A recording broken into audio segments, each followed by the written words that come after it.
ज्ञानाञ्जनशलाकया चक्षुरुन्मिलितं येन तस्मै श्रीगुरवे नमः। श्रीचैतन्यमनोभीष्टं स्थापितं येन भूतले स्वयं रूपा कदा मह्यं ददाति स्वपदान्तिकं। जय श्रीकृष्ण चैतन्य प्रभु नित्यानन्द श्री अद्वैत गदाधर श्रीवासुदेव गौर भक्तवृंद। हरे कृष्णा कृष्णा कृष्णा हरे हरे, हरे राम राम राम हरे हरे।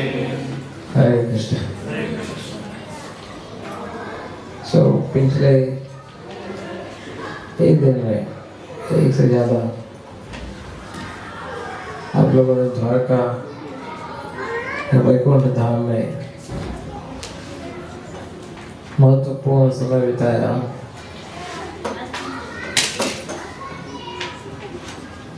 अगर मैं आपको ये पूछूंगा कि आपको कैसा लगा, आप सभी कह रहे हाँ बड़ा अच्छा लगा।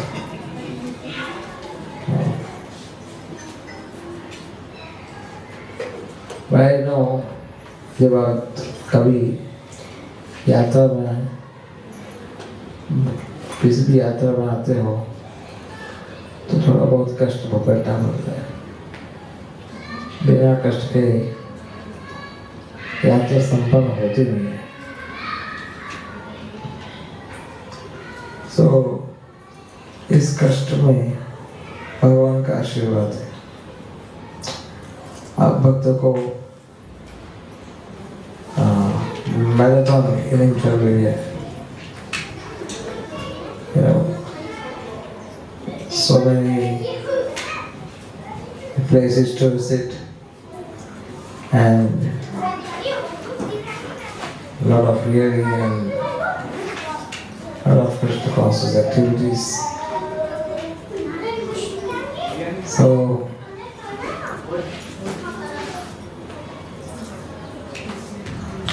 आज सुबह आप बहुत सुंदर स्थान पे गए थे।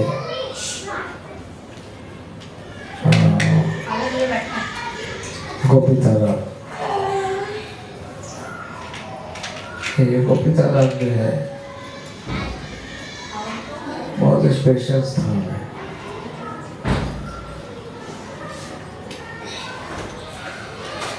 आप सुबह गए थे बेट द्वारका, तो उसके विषय में प्रेम विलास प्रभु ने आपको उसका संबंधित कथा जो है वो बताया था। और जैसे पिछले दिन आपको बताया था मैंने कल कि किस तरह से ऐसा कहा जाता है कि बेट द्वारका रुक्मिणी जी का महल था। वहाँ के लोग भी ऐसा कहते हैं। और वहाँ पर सुदामा ब्राह्मण पोरबंदर से चल करके आए थे। आप में से कोई पोरबंदर गया है? 3-4। पोरबंदर सुदामा का घर है। सुदामा ब्राह्मण उधर ही रहते थे। नेक्स्ट टाइम अगर जब जाओ तो वहाँ पर सुदामा जी का घर है। आप हो गए तो कुटिया हो गए, किंतु कुटिया थी, किंतु जब वो कृष्ण के पास आए उसके बाद वो बहुत बड़ा महल बन गया। और आपकी सरकार ने इसको इतना अच्छा सुंदर उद्यान बनाया है, उधर बगीचा है, पिकनिक स्पॉट बना दिया साथ को और सुदामापुरी को। So it's worth to go. उसके बाद आप सब आए थे गोपी तालाब। मैं ये सोचता हूँ कि द्वारका निश्चित रूप से वैकुंठ का अंश है, जैसे कि आपने कल सुना था। किंतु भगवान की कृपा से उस वैकुंठ के भीतर छोटा सा वृंदावन भी है।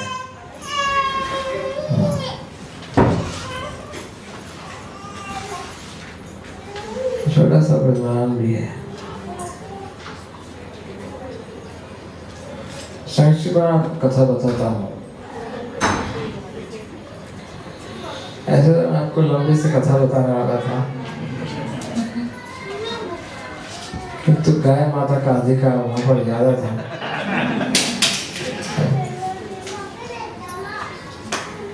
गाय माता ये इच्छा रखती थी कि अब सब अपने अपने घर जाओ। इनको भी तालाब में हम कथा नहीं कर पाए थे, किंतु शायद आपने वो वातावरण जो गोपी तालाब में देखा, वो वातावरण आपको पूरे द्वारका में कहीं प्राप्त नहीं होगा। ऐसा वातावरण जो गोपी तालाब में था आपको कहीं नहीं मिलेगा। खैर आप लोगों ने शायद वहाँ आधा घंटा 1 घंटा शायद मुश्किल से व्यतीत किया था।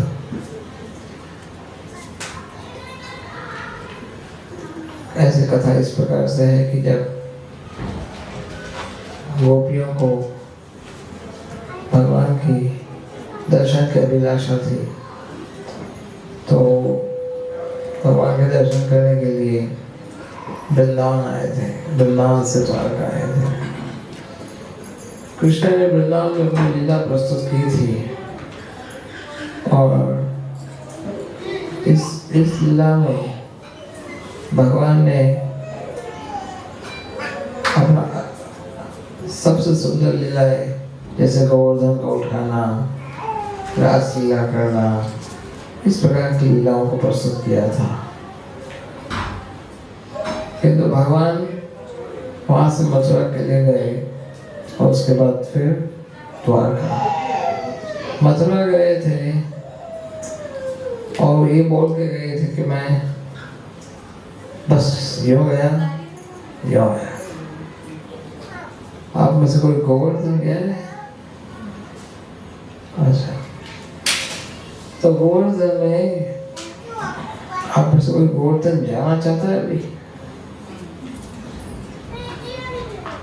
ऐसा तो मैं भी हरीश्वर तो आपको नेक्स्ट टाइम गोवर्धन ले जाएंगे।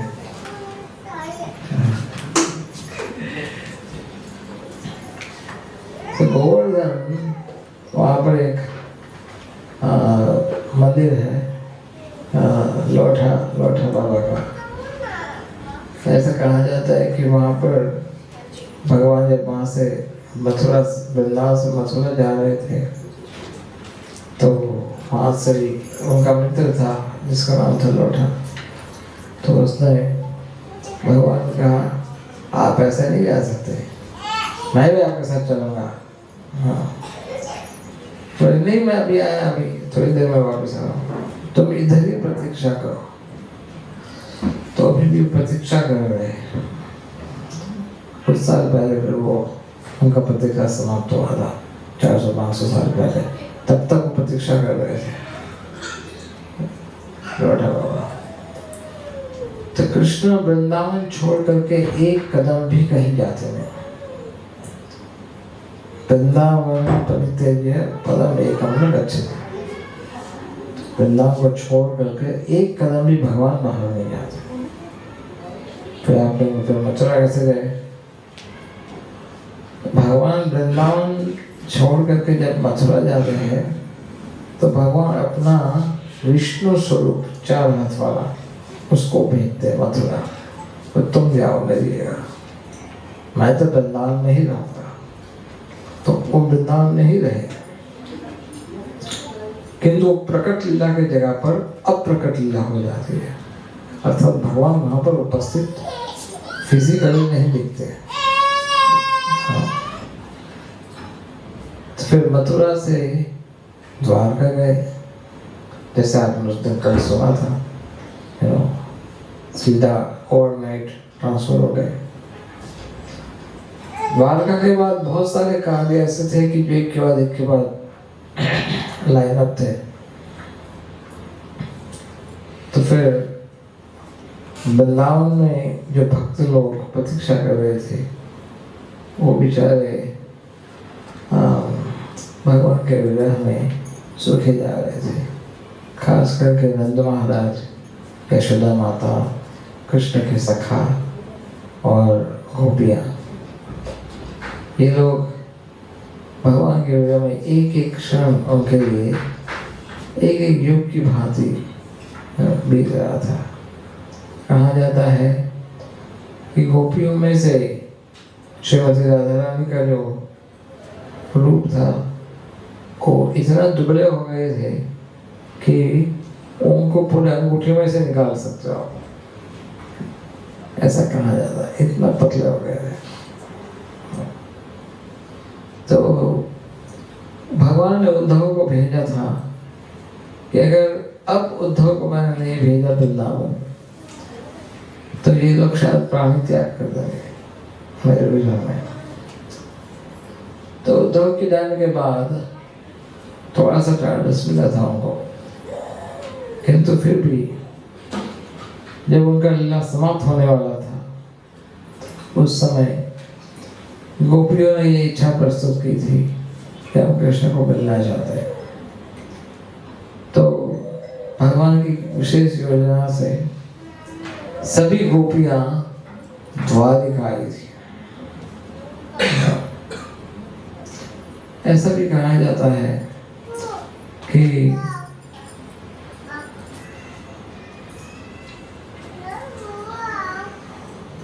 जब यमुना के तट पर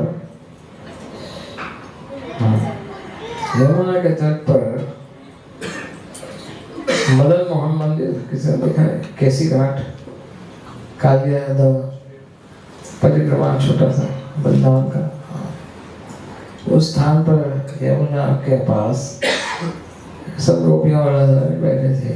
आई just tell you in brief, संक्षिप्त में बता रहा।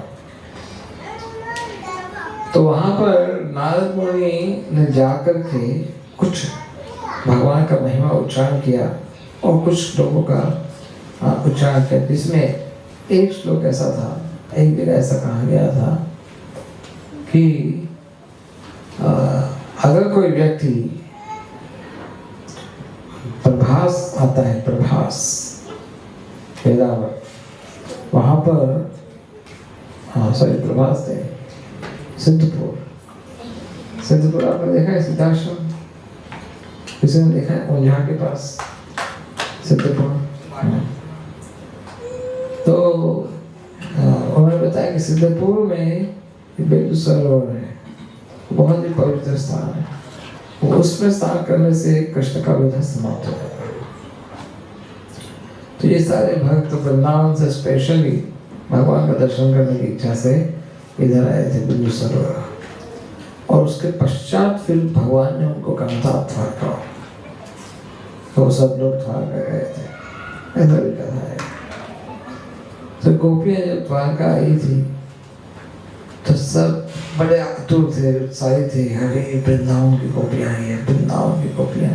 रुक्मिणी देवी, सत्यभामा, ये सब जो रानियां थी, वो सोचते थे कि अरे ये आप जानते हैं कौन है? ये वही गोपियां हैं कि जिनके लिए भगवान फ्लूट बजाते थे। ये वही गोपियां हैं जिनके साथ भगवान रास रचाते हैं। ये वही गोपियां हैं जो तीनों लोक में बड़े बड़े ऋषि मुनि जिनका गुणगान करते, बड़े बड़े देवता जिनकी पूजा करते, ये वही गोपियां हैं।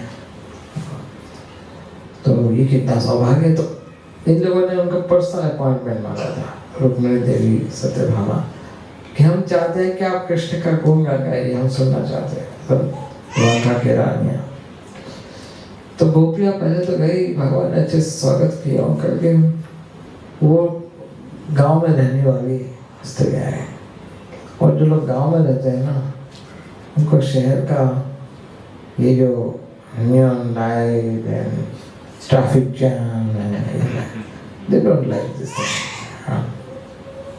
इतना भारी भरकम शहरी लाइफस्टाइल। आप लोगों को किसी का अनुभव है? आपके कोई रिश्तेदार हो जो गांव में ही रहते का हमेशा, वो लोग आएंगे शहर में कुछ दिन के, ठीक है, लेकिन उनको पसंद नहीं आता इतना। और इच्छा रखते हैं कि गांव में ठीक है। और शायद आप लोग भी कभी गांव में जाते तो अच्छा लगता है।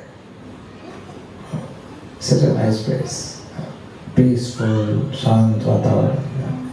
लोग फार्म हाउस खोल के बैठ जाते हैं, बड़े बड़े जिनके पास पैसा होता है, पैसे तो फार्म हाउस खोल देते हैं। आज भी हम लोग यहाँ जाते हैं, कई जगह पर ये देखा जाता है।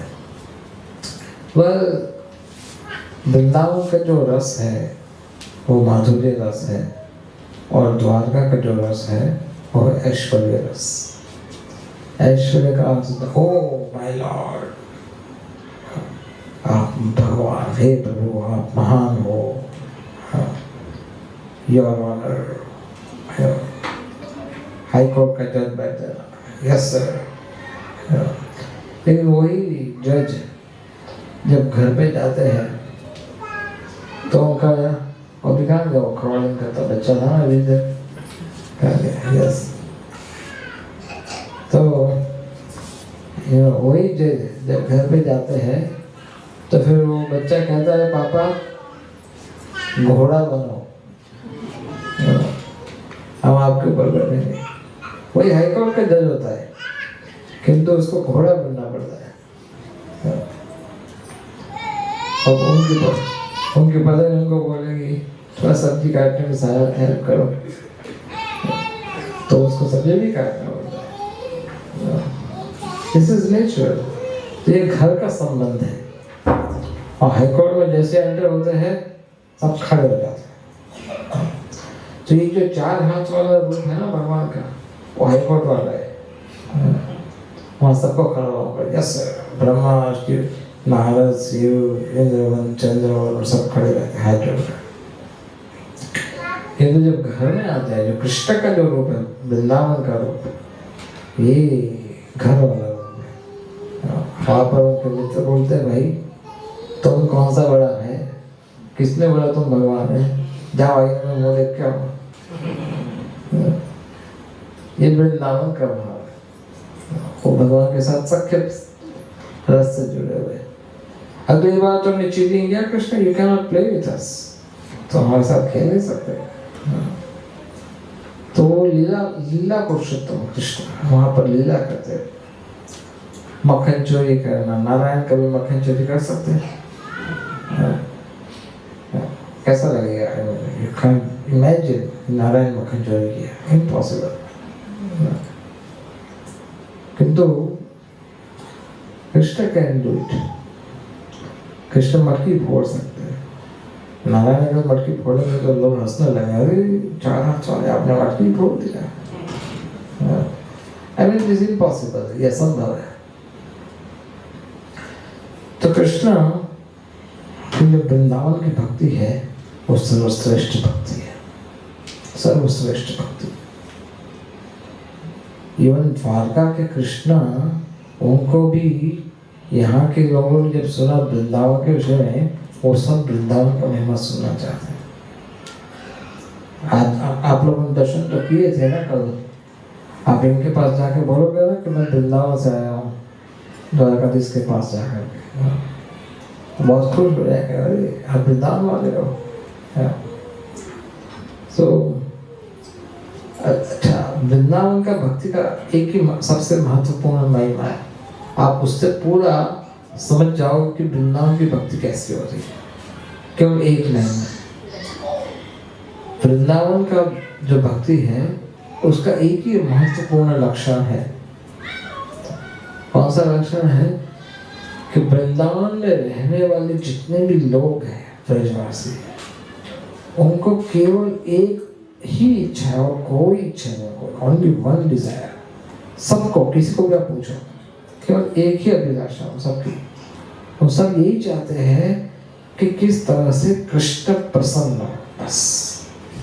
They don't have anything else.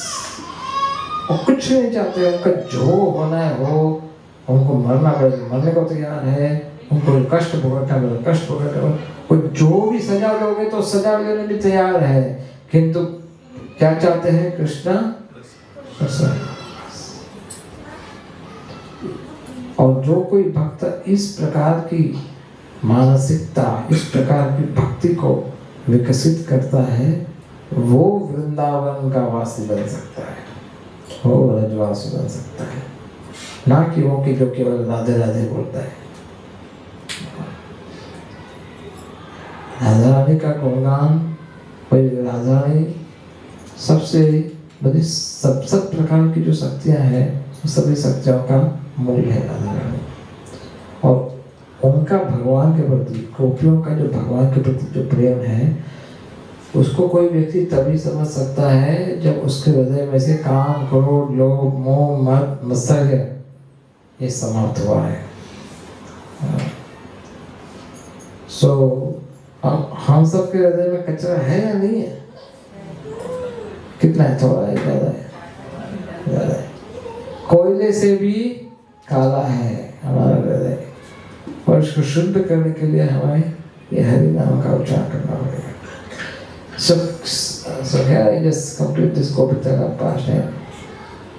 गोपियाँ इधर आई थी और फिर गोपियों ने पहले ही मना कर दिया कृष्ण को, देखो भाई हम लोग आए हैं, किंतु हमें आपकी ये लड्डू कला में हमें कोई रूम मत देना। हम इतने सोफिस्टिकेटेड रूम में रहने के लिए आदत हमें हैबिट नहीं है। हम गांव के लोग हैं, महलों में रहना हमें आता नहीं है। क्या पता कोई गलती कर दे, लोग हमारा उपहास कर दे। इसलिए बेस्ट यही है कि हमें टेंट बना करके दे दो। फिर भगवान से ये कहा था कि कृष्ण हम लोग वृंदावन में रहने के लिए आदती है, तो यहाँ पर हमें भले थोड़ी सी छोटी सी जगह में वृंदावन का निर्माण करके दो। तो कृष्ण ने कहा कि निर्माण नहीं करता, वृंदावन का एक हिस्सा इधर ला के रख देता हूँ। तो वृंदावन का एक हिस्सा इधर ला के रख दिया। उतना ही जगह है जितना गोपी तालाब का एरिया है ना, वही उस गोपी तालाब के इर्द गिर्द सराउंडिंग बहुत सारे टेंट लगे हुए थे, बहुत सारे। आप लोगों ने देखा है या कुंभ मेला में देखा होगा शायद, बहुत सारे टेंट होते हैं। तो उससे बहुत सारे टेंट लगे हुए थे और उस सब टेंट में गोपियाँ रहती थी। और फिर गोपियों ने भगवान से रिक्वेस्ट किया था कि क्या हम यहाँ पर रासलीला का आयोजन कर सकते हैं। वो तो केवल भगवान के साथ थोड़ा अकेले में थोड़ा समय व्यतीत करना चाहते थे, ना कि रानियों के साथ। और अकेले में रहना सारे ब्रजवासी जो। तो भगवान ने सामने से ऑफर किया कि क्यों हम, अगर आप चाहो तो वृंदावन में यहाँ पर हम रासलीला भी कर सकते हैं। तो फिर ये गोपी तालाब के पास में भगवान ने रासलीला का आयोजन किया था। जिस स्थान पर गए थे रात सुबह, वहाँ पर भगवान ने रासलीला किया था। तो वो स्थान और उसके पश्चात फिर गोपियों ने सोच कहा क्या तो हमारे जीवन में और कुछ हमें प्राप्त करने के लिए शेष नहीं है। अब हम चाहते हैं कि हम यहाँ से जाएंगे तो हम ऐसे ही मरने वाले हैं, तो हम यहीं पर हमारा शरीर छोड़ दें। फिर गोपियों ने ऐसे उनको समाधि ऐसे नहीं दिया था, उन्होंने समाधि दिया था कि ये जो स्थान है, जो तालाब आपने देखा था गोपी तालाब, इस तालाब में वो लोग स्नान करने गए थे और उनके आभूषण, उनका पीला वर्ण गोपियों का, और स्वयं भगवान भी प्रवेश किए थे उसके अंदर। और ये सारा गोपियों का जो शरीर था वो पानी बन गया, जल। और भगवान ने उनको ये वरदान दिया था कि ये जो जगह है ये आज आपके नाम से प्रसिद्ध होगा, गोपी तालाब, गोपी सर। और यहाँ पर कृष्ण स्वयं स्नान करते थे। और भगवान को कहीं पर ऐसा भी बताया गया है कि भगवान हर रेगुलर स्नान करने आते हैं यहाँ पर इस जगह पर। और ये गोपी का जो जल है उसका स्पेशलिटी ये है कि अपने आप पानी सूखता है, उसमें से चंदन बनता है, पूरा इंटरनेशनली ग्लोबली सब जगह जाता है। और ये आजकल से नहीं हो रहा है, ये हजारों साल से हो रहा है और फिर भी स्टॉक खत्म नहीं हो रहा है, स्टॉक खत्म नहीं हुआ। अभी भी आपको जितना चंदन चाहिए अभी भी मिल सकता है, ये उसका स्पेशलिटी है। ये पानी सूखता है गोपी चंदन बन जाता है, पानी सूखता है गोपी चंदन बन जाता है। और ये गोपी चंदन के विषय में भगवान ने कई शास्त्रों में वर्णन है कि गोपी चंदन जहाँ पर ये आप लोग तिलक किए हैं ना, कई भक्तों किया है, तो गोपी चंदन का जो तिलक है सबसे पवित्र तिलक है। अलग अलग तिलकों में सबसे अच्छा तिलक है गोपी चंदन का तिलक।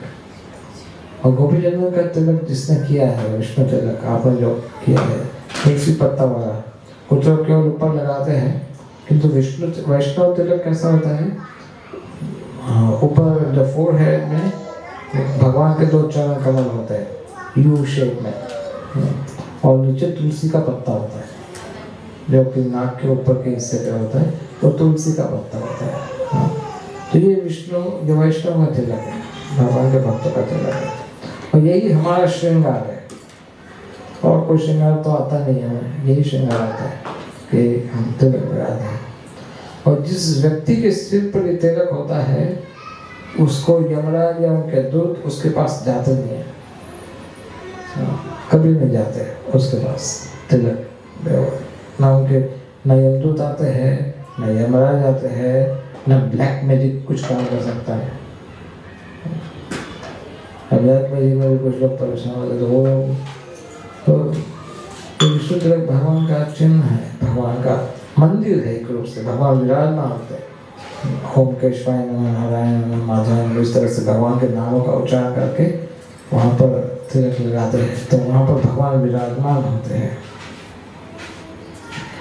एक बार एक भक्त हमारे ये हरीश गोविंद के साथी थे, शायद LNT में कुछ काम कर रहे थे, बहुत साल पहले, 20-22 साल पहले। तो वो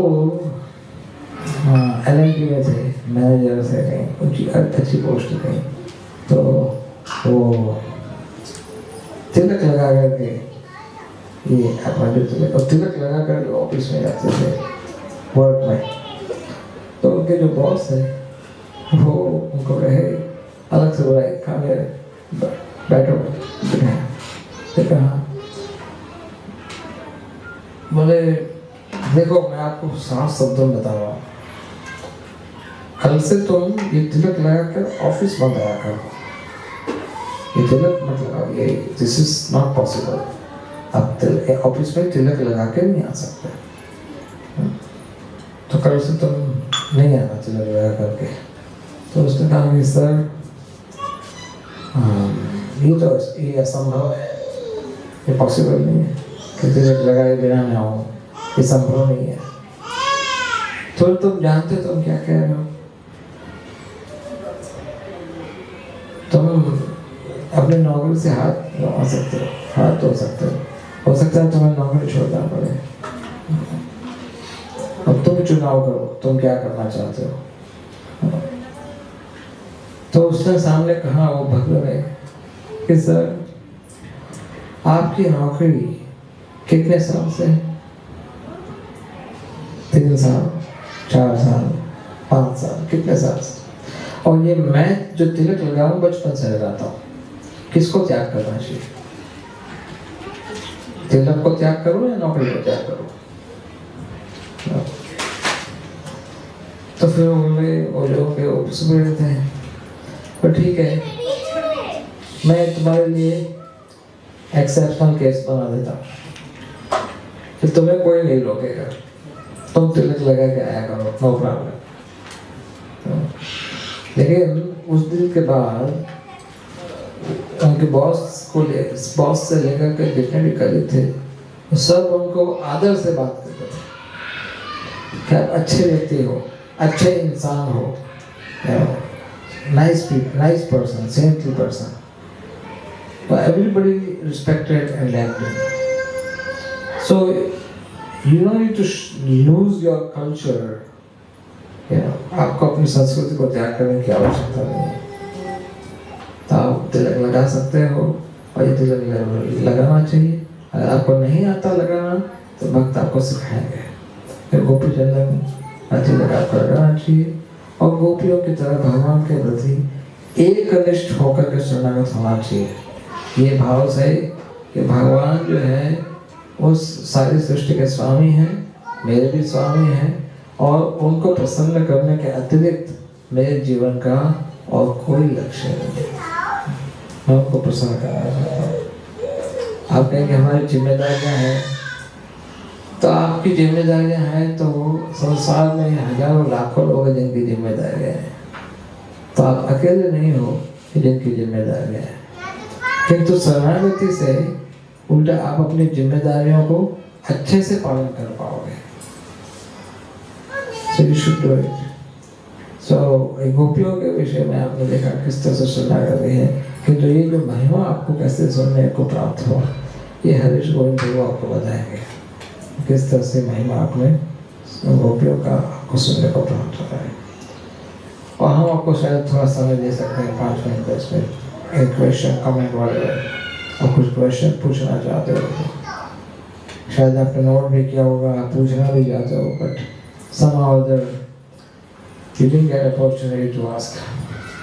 But anyways, we are always there. So I stop here. I request Harish Govinda Prabhu to have some few words about this topic.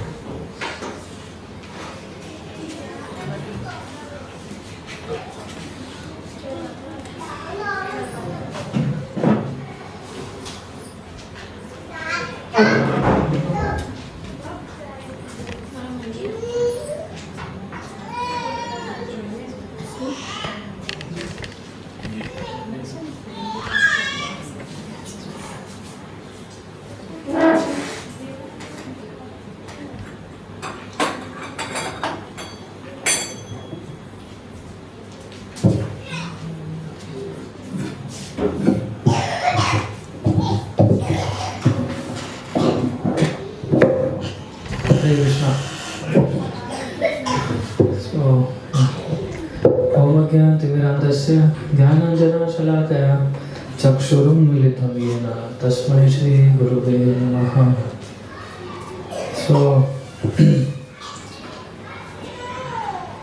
आप सभी लोगों ने अभी इसलिए स्वरूप प्रभु से गोपियों के बारे में और गोपी किस प्रकार से भगवान के निर्देश के अनुसार या फिर भगवान को कितना प्रेम, अगर प्रेम का कोई उदाहरण देना चाहता है हम किससे लेते हैं?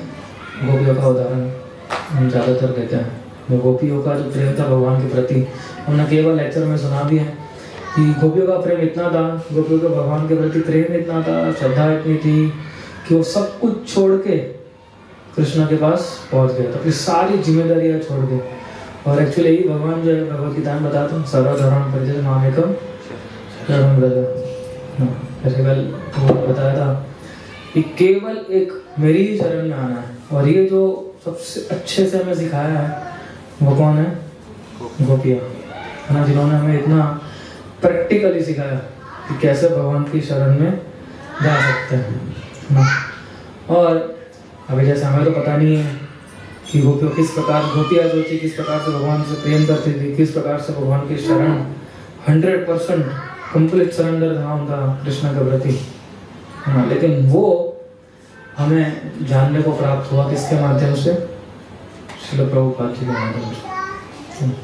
अगर आज शायद श्रील प्रभुपाद नहीं होते तो आप देखिए हम कभी गोपी तालाब जाते भी मान लीजिए तो शायद वह ऐसा देख के आ जाते, चंदन शायद ले भी लेते हैं, एक चंदन पूरा हमारा जीवन चलता, एक ही टीका लगाते हम लोग खाली ऐसा, है ना। अभी केवल लोग लेके जाते हैं चंदन, खाली टीका लगाते हैं ऐसा। अगर आप पूरा ही लगाते तो कितना समय और कितना चंदन चला जाता है। लेकिन आज प्रभुपाद जी ने हमें ये इंस्टीट्यूशन दिया, इंस्टीट्यूशन के फॉर्म में हमें जो ये भक्तों का संग दिया, जो चैंटिंग करने का महत्व समझाया, जो उनकी किताबें दी उन्होंने, तो उससे आज जो है हम जो गोपियाँ हैं उनका जो भाव था वो आज हम लोग कलयुग के अंदर भी प्रभुपाद के थ्रू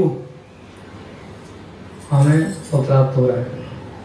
सो आप देखिए प्रभुपाद जी 70 साल के वृंदावन छोड़ के गए थे अमेरिका, लेकिन प्रभुपाद जी बताते थे कई बार कि वो बताते थे कि उन्होंने कभी वृंदावन छोड़ा ही नहीं है ना, वो जहाँ भी जाते थे वही वृंदावन हो जाता था, क्योंकि वृंदावन कहाँ था, उनकी कॉन्शियसनेस में था, है ना, उनकी चेतना में था।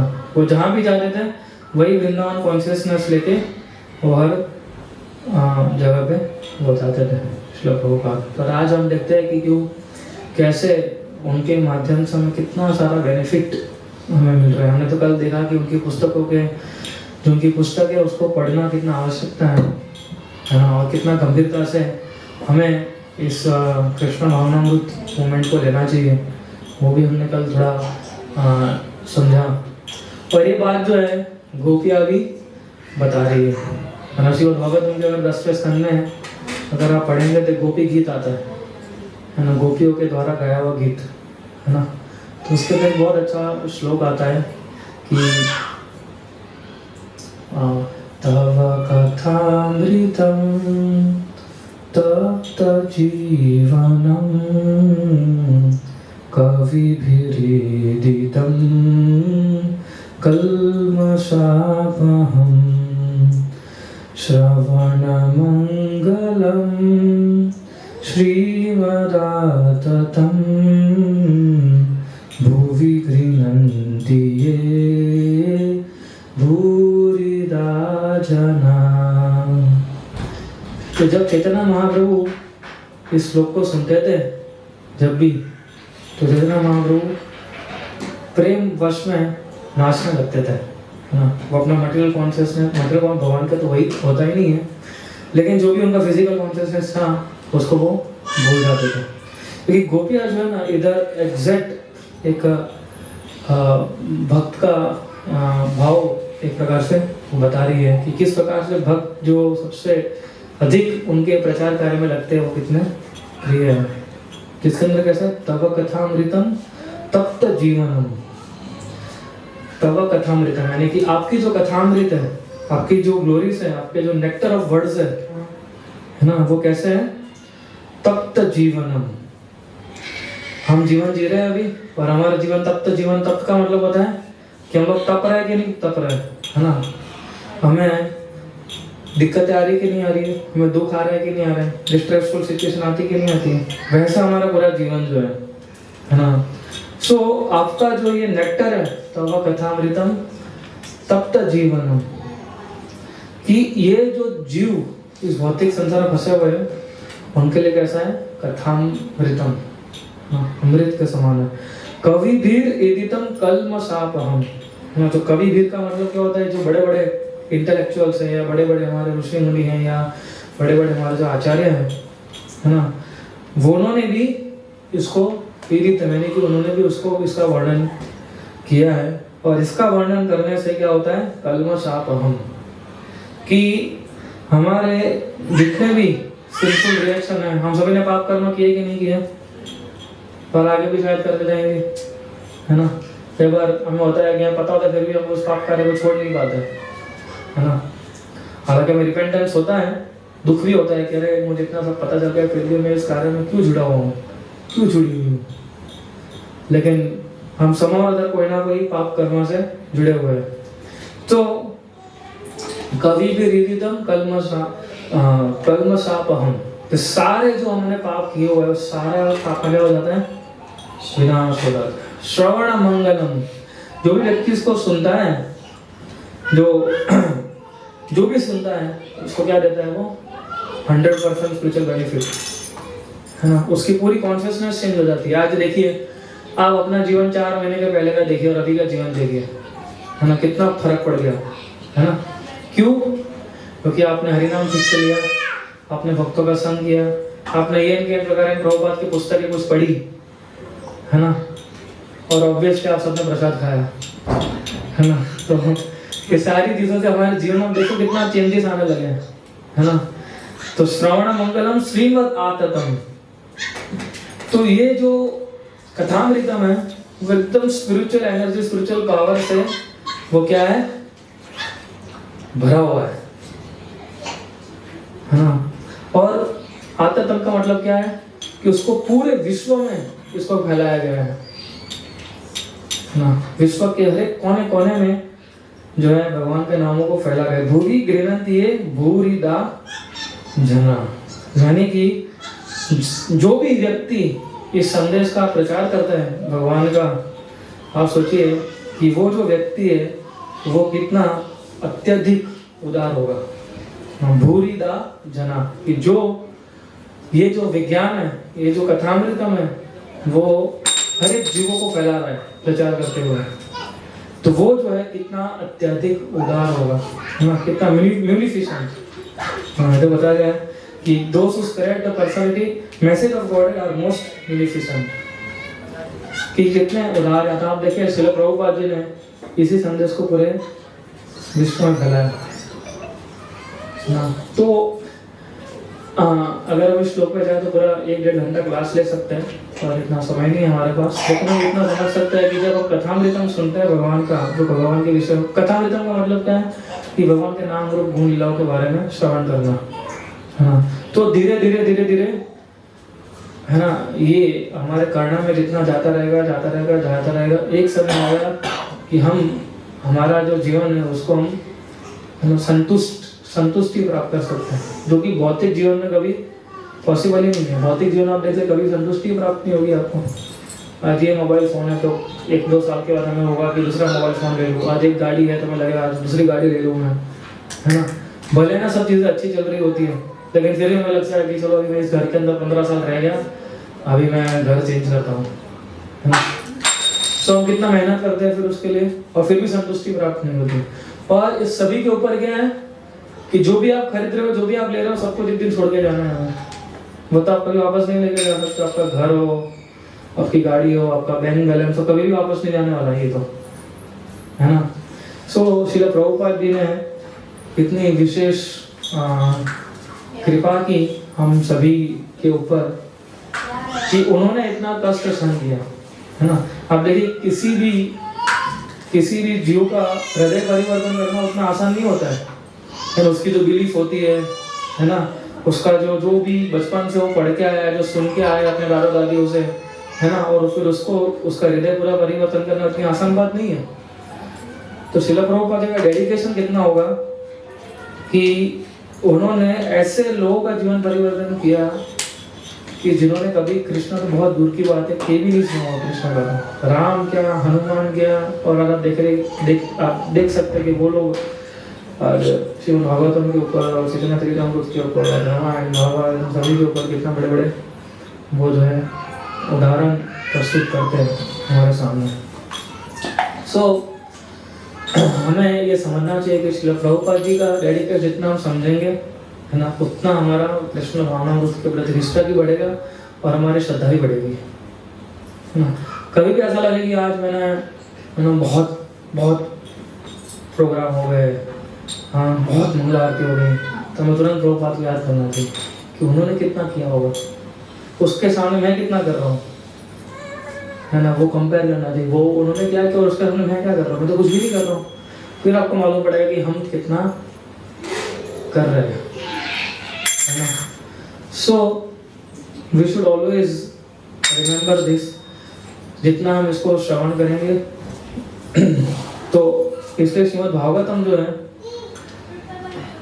जो कथामृतम के बारे में बताया गया है, श्रीमद् भागवतम, भगवद गीता और अनेक ग्रंथ जो श्रील प्रभुपाद जी ने ट्रांसलेट किए हैं, अनेक ग्रंथ जो हमें प्राप्त होते हैं, उस ग्रंथों के प्रति हमारा श्रद्धा दिन प्रतिदिन क्या है, वो धीरे धीरे बढ़ना चाहिए।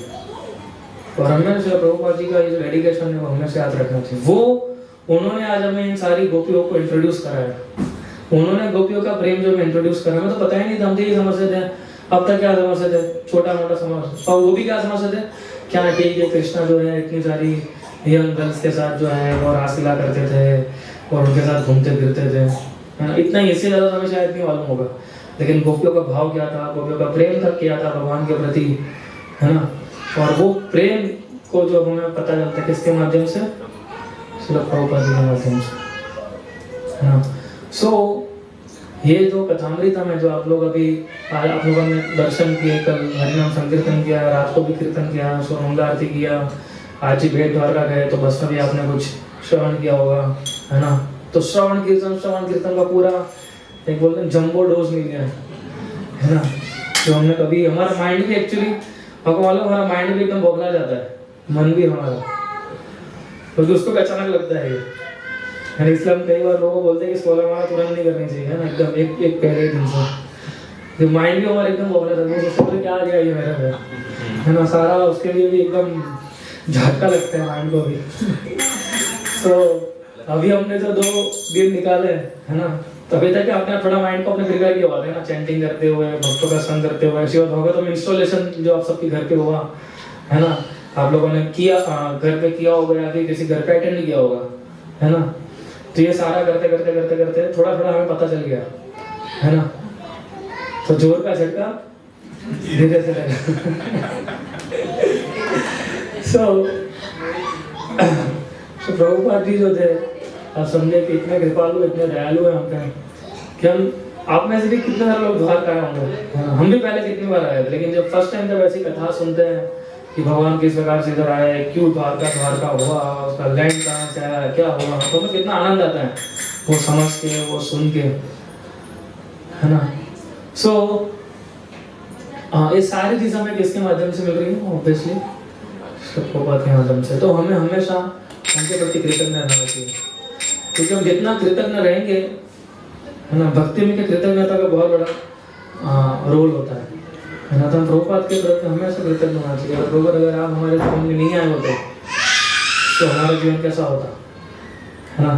हम आते शायद द्वारका, इधर उधर घूमते, शायद 2-3 बार दर्शन करने भी जाते हैं अंदर, है ना, 4-5 परिक्रमा भी लगाते हैं, है ना, 2-3 ध्वजा चेंज करते हुए भी देखते हैं हम, गोमती नदी में, है ना, दिन में 2-3 बार स्नान करने भी जाते हैं, लेकिन फिर से अहमदाबाद आके वही के वही हो जाता है ना। लेकिन आज हम भक्तों के संग में आ रहे हैं प्रभुपाद की कृपा से, तो आज हमें पता चल रहा है कि कितना हम जो है सीख सकते हैं, है ना। और एक सही में स्पिरिचुअल बेनिफिट धाम का जो होता है वो हम शायद अहमदाबाद कल लेके जाएंगे, है ना। जो आध्यात्मिक बेनिफिट जो एक्चुअली धाम से मिलना चाहिए, वो बेनिफिट हम लोग कल जो है अहमदाबाद से हम लेके जाएंगे। तो हमें हमेशा श्रील प्रभुपाद के प्रति हमेशा कृतज्ञ रहना चाहिए, और हमेशा उनका डेडिकेशन जो है उसके प्रति हमारा आकर्षण होना चाहिए, है ना।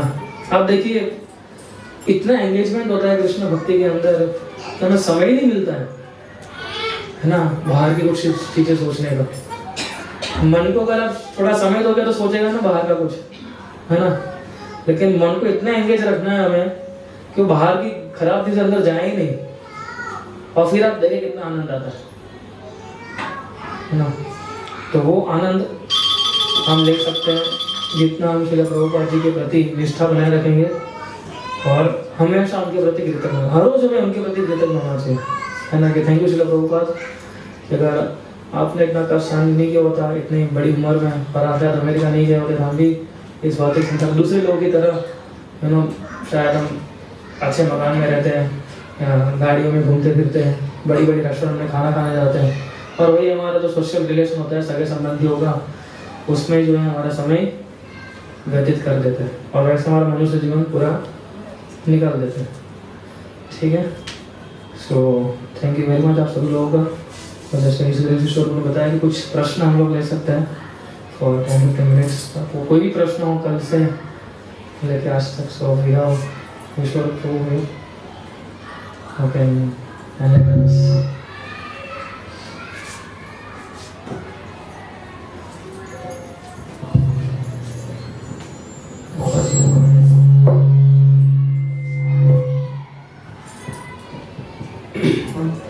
हरे कृष्ण प्रभु। इसमें वो नहीं लगाया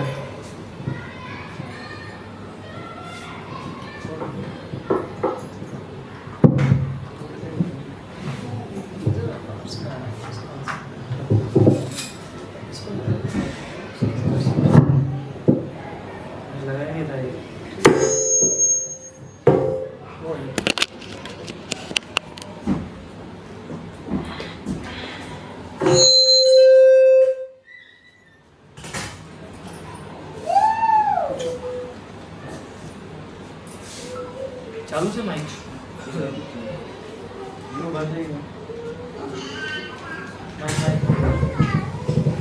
हरे कृष्णा बोलिए थोड़ा। हरे कृष्णा प्रभु। हाँ यस ठीक है। हरे कृष्णा प्रभु। एक है साधना और भक्ति, इन दोनों के बीच में क्या फर्क होता है? उनसे पूछा जाए, इनको पूछा जाए। मतलब कोई भी प्रभु को You can next time you can say my question to Harish Gole तो ठीक है। ये बार हम आपसे ज़्यादा सुनना चाहते हैं। भक्ति जो है, उसका जो स्टेज है वो है साधना भक्ति। साधना का अर्थ होता है नीति नियमों के आधार से भक्ति करना। जैसे कोई स्कूल में जाता है तो उसको बोलना बेंच पे मत चढ़ो, ऐसे उसको बोलना नहीं पड़ता। लेकिन अब क्या करें, बच्चे होते हैं इस प्रकार की, उनको ट्रेनिंग देनी पड़ती है। तो जब हम नए नए जुड़ते हैं तो हमारे मन को थोड़ा सा प्रैक्टिस की आवश्यकता होती है, तो इसलिए 4:30 बजे उठना मुश्किल होता है। लेकिन वो कई बार सोचते हैं क्यों आधी रात को उठा देते ये लोग, लेकिन 4:30 बजे का फिर धीरे धीरे प्रैक्टिस होएगा, फिर आपको ये दवाई नहीं लगेगा। पहले तो आप दूर से दवाई देखते हैं, अरे बाबा 4:30 मंगला, अनाउंसमेंट सुनते ही बेहोश हो जाता है। शायद अभी आप लोग यहाँ से जाओगे, जैसे बस में बैठोगे, लंबी सांस लेंगे, हाँ हो गया। सो ये क्या शुरुआत में ऐसा होता है, because we are not habituated with, but once we are habituated. Yashoda माता, उनको मंगला आरती की आवश्यकता नहीं थी क्योंकि वो 24 घंटा भगवान का गुणगान गाते थे, किंतु हम लोग नहीं गाते थे, इसलिए फिर नियम बनाने पड़ते, इसलिए नियम है दिस जरूर। ठीक है, that is sadhana. Thank you Prabhu. ठीक है, सो हम भी जैसे प्रभु जी ने बहुत अच्छा आंसर दिया, लेकिन जैसे आप देखते हो ना, आप तो फार्मेसी बैकग्राउंड से हो ना, है ना, तो आप कैसे डोज देते हो फार्मेसी में, धीरे धीरे करके डोज देते हैं ना डॉक्टर। तो वैसे आध्यात्मिक जीवन में भी धीरे धीरे उसका इंटेंसिटी बढ़ाया जाता है ना, ताकि क्या है, मैंने आपको बोला ना, झटका जो लगे ना मन को हमारे, वो थोड़ा शांति से लगे। या तो उसके लिए साधन भक्ति बहुत ज़रूरी है ना, सुबह उठना, चैंटिंग करना, ये सब। या और कोई प्रश्न किसी का? यस, मार्गी माता जी यार।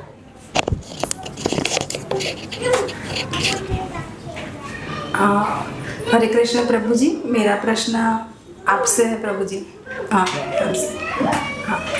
आपने जैसे गोपियों के शरणागति की बात बताई, तो वो तो हम लोगों की नज़र से देखे तो बहुत बड़ी बात है वो शरणागति। मेरे जीवन की बात करूँ तो जब दुख आता है ना, तो बहुत अच्छे से प्रेयर होती है, बहुत अच्छे से चैंटिंग होती है, और बहुत मतलब पूरे दिन मैं भगवान को याद करके रह सकती हूँ दुख के दिन में। पर जैसे ही वो समय निकल जाता है, धीरे धीरे फिर वो सेंस ग्रेटिफिकेशन भी अच्छा लगता है, और फिर वो गिल्ट भी आता है कि मैं सुधरी नहीं, मैं ज़ीरो पे आ गई वापस। यस, और ये विशियस साइकिल चलता ही रहता है फिर। Right, simple. भगवान के पास जाओ, बोलो कि दुख देते रहो, आसान है। देखिए,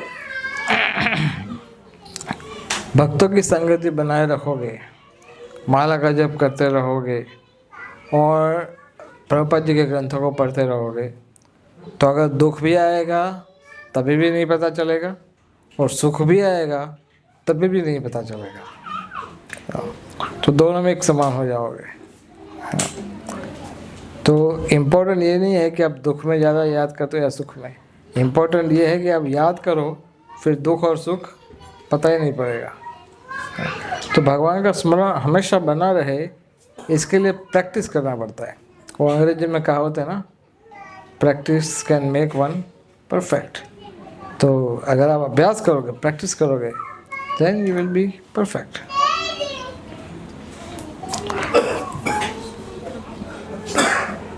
प्रभु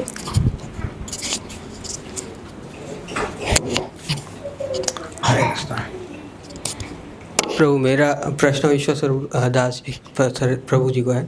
प्रभु जी, अपन जैसे भक्ति के लिए शरणागति स्वीकारने के लिए शुरू करते हैं, या अपन भगवान के जाके बोलते भी है कि मैं आपके शरणागत होना चाहता हूँ या हो जाता हूँ, बट फिर भी कहीं ना कहीं आप 100% नहीं हो पाते हो। तो उस सिचुएशन में कैसे मतलब क्या किया जाए जिससे आप वो 100% शरणागति में जा सको? बहुत सिंपल है। भक्तिसिद्धांत सरस्वती ठाकुर कहते थे, सुबह के समय पे 100 बार जूते से सिर को मारो और रात के समय पे 100 बार झाड़ू से सिर को मारो, तो आपका मन ठिकाने रहेगा अपने आप। देखिए, शरणागति कोई दवाई की गोली नहीं है कि मुंह में डाला पानी पिया हो गया। इसको सीखना पड़ता है कि शरणागत कैसे होते हैं, शरणागति में कितने अंग होते हैं, कितने स्टेजेस होते हैं, कितने स्टेप बाय स्टेप कैसे आगे बढ़ा जाता है, और शरणागति की उत्तम अवस्था कैसी होती है, और इसको कैसे सीखा जाता है। तो ये हमारा जो रोग है वो बहुत पुराना है। जब आप हॉस्पिटल में जाओगे और डॉक्टर को बोलोगे कल तो एडमिट हुआ था, आज डिस्चार्ज नहीं दोगे, तो थोड़ी सुनेगा आपकी बात। वो क्या कहेंगे, आपका क्रॉनिक रोग है, जन्मों जन्म का है, इसको ठीक होने में थोड़ा समय चाहिए। तो आपको दवाई लेते रहना पड़ेगा कि धीरे धीरे धीरे आप शरणागति हो जाओ, सीख जाओगे। कभी कभी क्या होता है कि शरणागति अगर आप नहीं लेते किंतु आपका इंटेंशन अच्छा है, तो भगवान आपको फोर्सफुल शरणागति दिलवाते हैं कि आपके पास कोई चॉइस बचती ही नहीं है। तो बोले बच्चा आ जा इधर, और कोई रखेगा नहीं तुझे। सो भगवान दया करते, कृपा करते हैं। Okay okay okay, thank you Vishwar Prabhu, Haresh Govind Prabhu. So अभी हम आप लोगों ने बहुत ही सुंदर कथा सुनी गोपियों के बारे में, उनकी शरणागति के बारे में, और महिमा सुना। अनफॉर्चुनेटली वो हम वहाँ पे नहीं कर पाए। अगर वहाँ पे करते तो उसका वाइब्रेशंस, उसका फीलिंग अलग होता, बट ठीक है, कुछ अलग कारण से हम नहीं कर पाए वहाँ पे। We can stop this. So